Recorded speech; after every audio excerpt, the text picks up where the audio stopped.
மாமரத்தில் பூ பூத்தது.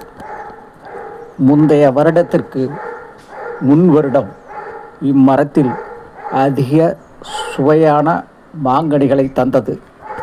சென்ற வருடம் குறைவான எண்ணிக்கையில்தான் மாங்கனிகள் தந்தது. இவ்வருடம் தற்போது மாங்காய் பிஞ்சுகளும் தளிர் இலைகளும் பூக்களும்